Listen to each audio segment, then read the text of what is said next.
All right, guys. So today we're going to be going over the Kimber Micro 9. This is a special edition.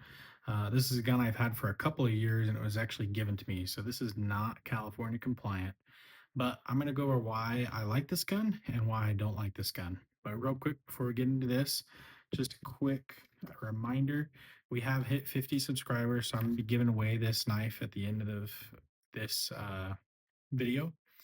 The best way to reach out to me is through my email, which is up on my About page. So that's going to be announced. So stay tuned for that. But for the time being, back to the Kimber Micro 9. This has, I believe it was a 3.4-inch barrel, if I remember correctly. It's pretty simple. It's essentially, it's like a 1911 build. It doesn't have your backstrap safety like most 1911s, but it has the similar stick 1911 trigger.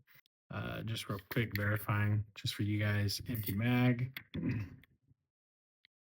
and completely empty. No round in sight, no round in the video.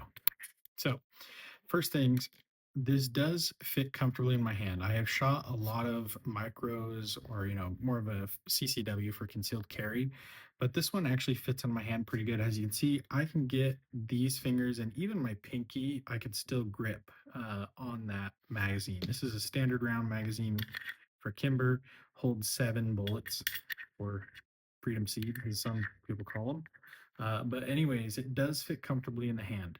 I do like the trigger. I'm a big fan of 1911 triggers. But one thing that I don't like about this is every once in a while when I shoot, depending on my grip, I sometimes do hit that eject button, the magazine release button. So I have had it where I've shot this at the range, and then because I'm holding it so firmly like that, it just pops it out just enough to where it doesn't engage the next round. Uh, so that's something you kind of have to be aware of. And most people, if you've shot small, micro, compact guns, that's something you've probably come across if you have bigger hands or fat fingers like I do. Anyways, the other issue I've ever had is my sights. As you can see right there, there is no I can't remember what they're called all of a sudden, but the fluorescent portion of the sight is completely missing. That popped out on me at the range one time when I was shooting. Obviously, as you can see, they're still here in this one. I have wanted to replace these a couple times, but I just have never gotten to it because I've switched guns, and this one is kind of a low priority for me. Um, the scales on this, yeah, scales. It does have like a kind of like a snake scale camo set up on these. It's not the world's best material. It's not wood. It's like a plastic, but it gives you sufficient enough grip. And then just like your classic 1911, it does have your hard safety right there. Everything about this gun does work pretty good. It functions perfectly. I have never had any issues shooting this, and I probably put somewhere around 1,500 to 2,000 rounds in this pistol.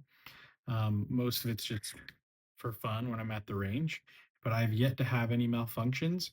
Uh, I have had a couple people when they're firing it have malfunctions, whether it was from their grip, releasing the magazine, or just not holding it firm enough.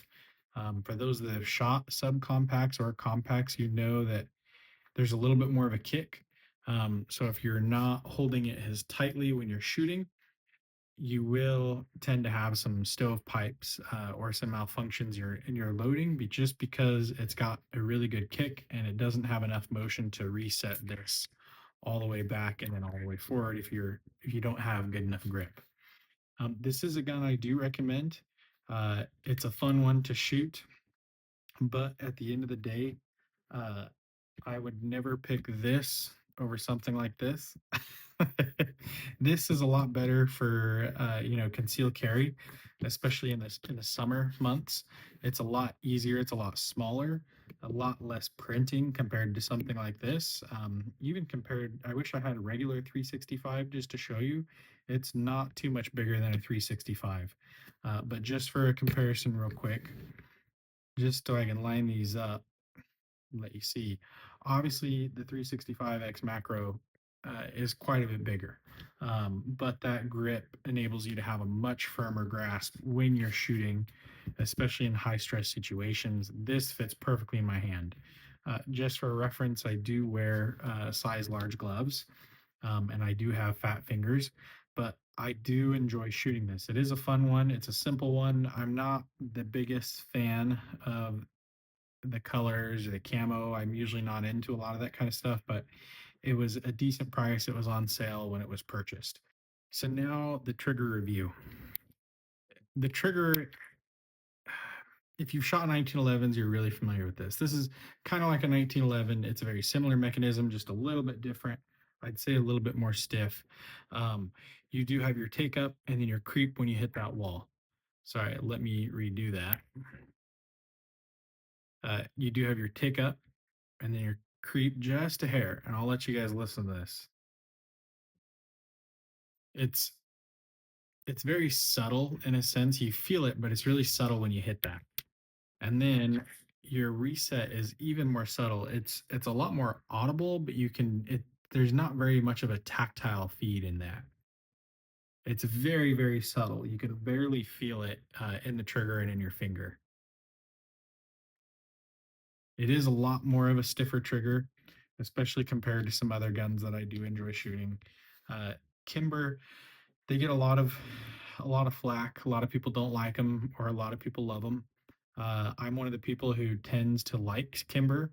Uh, I've shot many of their 1911s. I've shot multiple of these ones of the Micro Nines, and I do enjoy it. That's why I ended up wanting to get one of these.